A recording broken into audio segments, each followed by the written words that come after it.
and today I'm here with my Evermore reaction. Evermore by Taylor Swift, her 9th album, the companion album to Folklore, which I loved. Also did a video for that album, I'll leave it linked down below, so you can go check it out if you want to. You don't have to, but if you want to, it'd be nice.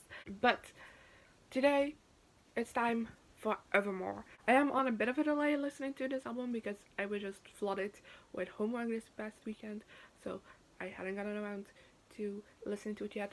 But I'm here and I'm ready, I think. I hope. So, yeah. I'm not gonna make this introduction too long because I already know that I'm gonna be here for a long time. You probably aren't. Always when I edit these videos down, they end up being so short. When I sit here for over an hour, so that's not fair.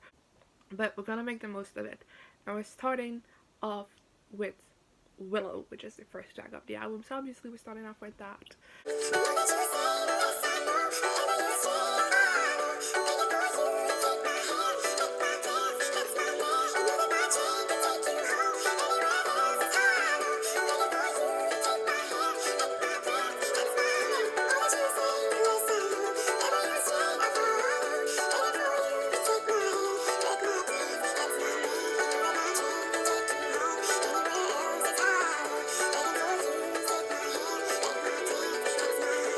Okay, so we started off this album already amazingly because that was an amazing song. I really love Willow.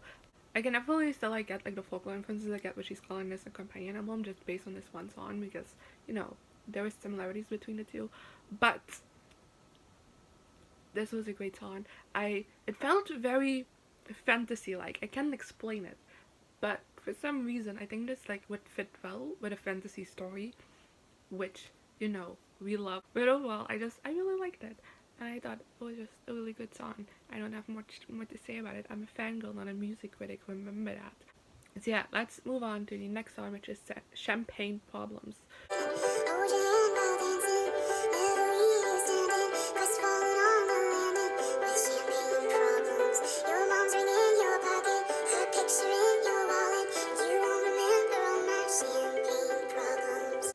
Okay, so that was Champagne Problems, and I, again, really like this song. I really like how, for most of it, it's pretty heartbreaking and sad, but then the ending is, very hopeful, and it's, hopefully, you'll find someone, not hopefully, it's, I'm sure you'll find someone that's better than me, and I almost cried during this song, and I don't cry while listening to songs often. Performances, I weep, but, just regular songs, I don't know why, but I just don't cry often.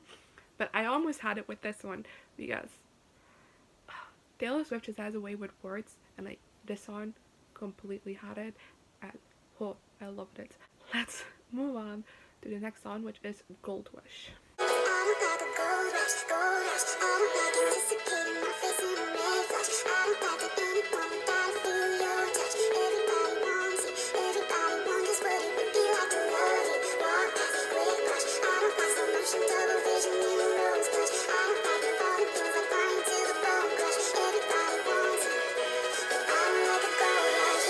Okay, so Gold Rush. How do I describe Gold Rush?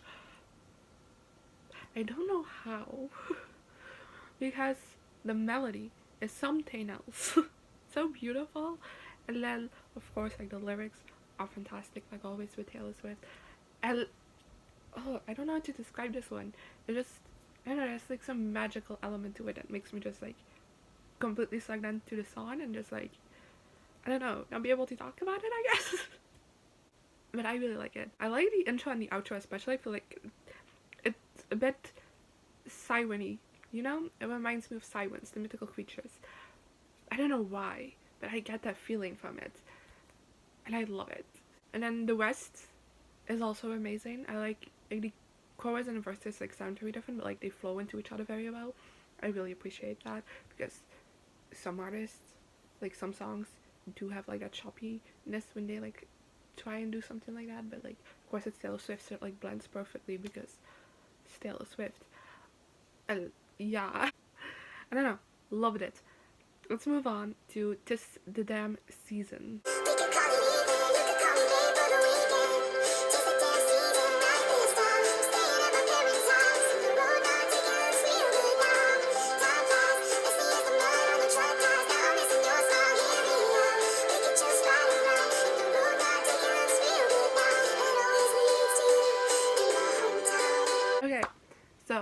a bit of an angle change, but I've been filming already for half an hour, so, you know, my legs hurt. But that was This To Them season.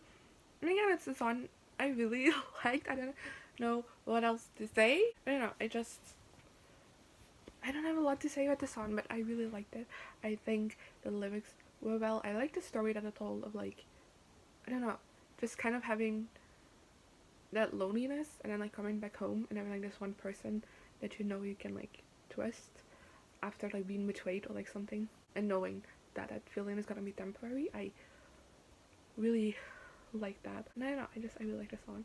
Don't have much more to say about it. I'm sorry, I'm not great with words. I'm always when, like, now I know I've been filming for half an hour and I'm only 4 songs deep, so I'm just like, how long is this gonna take me? I'm freaking out about that, but well, it always turns out fine. Next song on the list is Tolerated.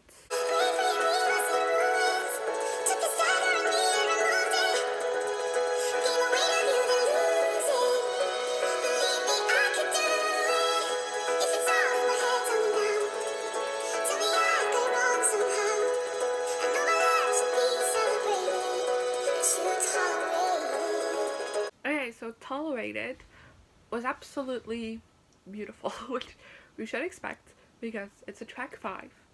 It's what she does, but I don't know, it kind of puts me without words because it's heartbreaking and I don't really know what else to say. It's a beautiful song with a heartbreaking message, and I like how in the end she's like, you know, I could leave if I wanted to. Like, what would you do if I left?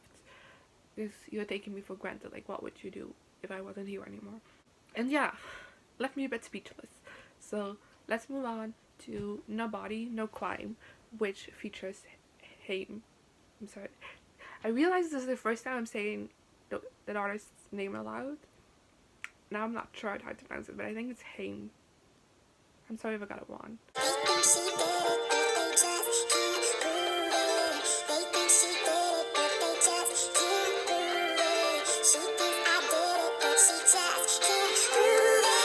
Okay, so that was No Body, No Crime. And that's probably my favorite of the album so far. Yeah, it is. Oh god, that song, it's very different from the other songs we've heard before on his album, but it's so good. Goes back more to, like, the country vibes, and that worked so well with this song, and it just, I felt everything. Taylor Swift's master of storytelling, especially in this song, oh god, it felt like, I don't know how to explain this, but I was completely encapsulating, like, every emotion that was sung about, and just, like, the country vibes worked really well. It kind of made it sound a little bit more darker compared to, like, the rest of the songs, and I love this song so much. Yeah, I think, like, it shot up there with some of my favorite songs of the year.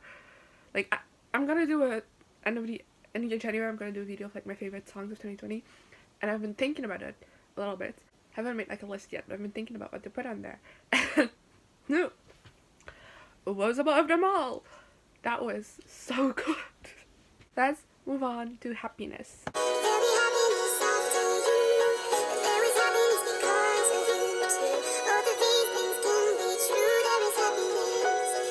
Okay, so that was Happiness. Oh god, this song gave me chills. It felt very haunting. I don't know if that's the correct word, but, like, I don't know. If you get what I mean, you get what I mean, but it felt very haunting, and, like, I literally got chills. I got cold all of a sudden. I don't like that. Well, it's a good sign, but, like, I don't like being cold, you know? But I like how sad the song is, while at the same time being, like, very hopeful and grateful, you know? It's weird. It's, like, the perfect mix between, like, these two feelings of, like, I don't know. I like it. So, yeah, let's move on to Dorothea, which will bring us halfway, finally.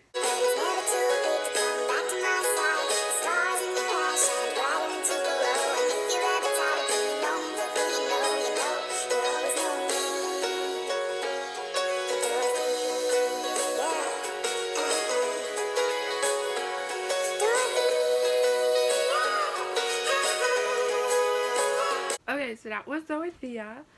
Another song I really loved. So I read that it apparently takes place in the same world, so to speak, as the folklore love triangle with Betty and James and Inez. Like allegedly Dorothea went to the same school as them. And then, oh, there was a song that was connected to this. I don't remember. Oh, This Sidham Season is also supposed to be like connected to the storyline, and I like it. I like thinking of it that way. That this is like this song is from the perspective of like the guy, or the human, let's just say it that way, the human that was in love with, like, that there's this one perspective, like the human that Dorothea like went back home for in the Sidham season. Oh, I like that a lot. Oh god. And also knowing it's like in the same universe, it's like the love triangle. I don't know, I like it. Oh, Taylor Swift, her storytelling is something else. But I really like the song. I like the melody of it. It gave like the vibe that it gave off, I really liked. And of course the lyrics were also really good. And yeah, I don't have that much more to say about it. So let's move on to the next song, which is Coney Island, and it's featuring The National. Over and over, lost again with no surprises, disappointments. Close your eyes and it gets colder and colder when the sun goes down. Alright, so that was Coney Island. I like this song as well. I don't have a lot to say about it again because even though like I love it, I don't just have a lot to say about it. I don't know what that is. I really do like the match of like the two voices together, so that's always great. And yeah, it's a beautiful song. I don't have much more to say about it. I'm freezing up because I've almost been here for an hour and I still have so many songs to go. But oh well, let's solve that problem by immediately moving on to Ivy.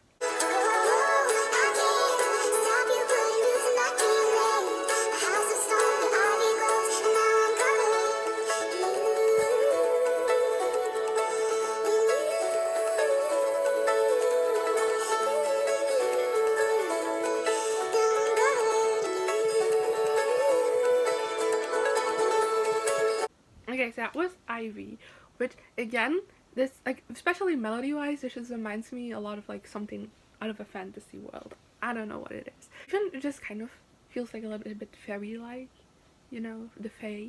I don't know what it is, but I'm getting those vibes and I really like those.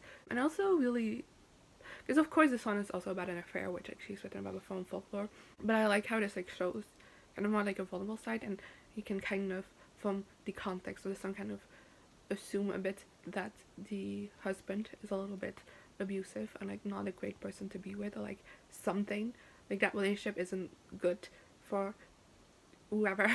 And you know, the affair is kind of like an escape from it, and she's scared to get away from her actual relationship. And I like that. I like having that perspective in there. So yeah, let's move on to Cowboy Like Me, which ever since I first heard the title makes me think of Loser Like Me from Glee. I don't know why, but it does. So, Cowboy Like Me, let's go.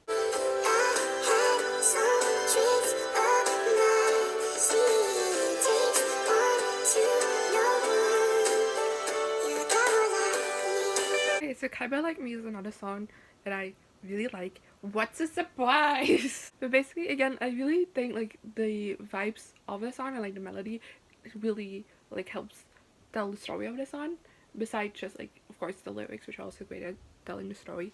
But I don't know, just the music also just like immediately like puts you there, and it's great. I don't know, I think it's a sweet song.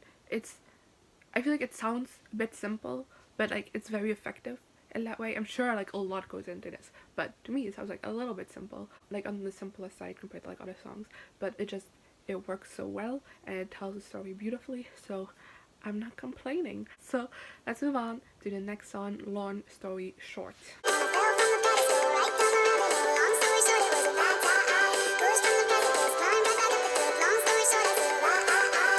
Okay, so this is again one of my favorites of the album. This didn't beat No Body No Crime, but it's right there, second row.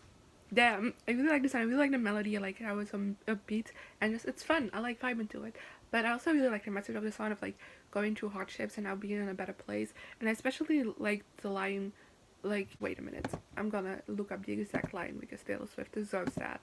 I especially really like the line, where is it? Your nemesis will defeat themselves before you get the chance to swing.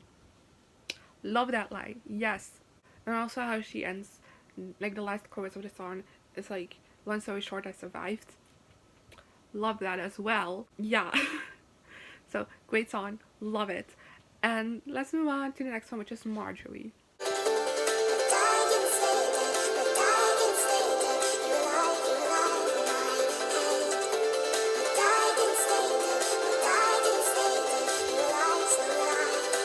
Okay, so Marjorie, again, almost had me crying. I don't like that. I don't want to cry. But yeah, it's a song Taylor wrote about a grandmother who was called Marjorie, or was called Marjorie.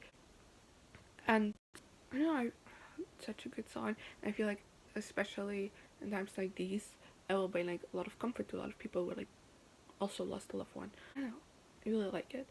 And yeah, I don't know what else to say, but it kind of left me a bit speechless because it's so beautiful. So yeah, let's move on to the next song, which is Closure.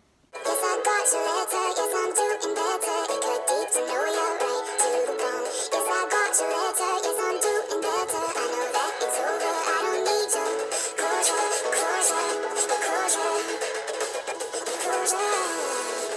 Okay, so that was Closure, and I think that is my least favorite of the album, but it's still great. It just felt a little bit choppy in some parts, in my opinion. So that's why it's gonna be at the bottom. But like, this is still like above a whole lot of things. I really liked it. I also kind of like the message of it. Like, I don't need your closure. I can like do this on my own. Like, you trying to give me closure actually hurt me more, and I like that message in the song. So yeah, can you tell I've been filming for almost an hour and a half because I think I'm not working right. So let's move on to the last song, which is the title track, Evermore, featuring Bon Iver. And I was catching my breath, floors of a cabin creaking under my step, and I couldn't be sure. I had a feeling so peculiar, this pain wouldn't be for evermore, this pain wouldn't be forevermore.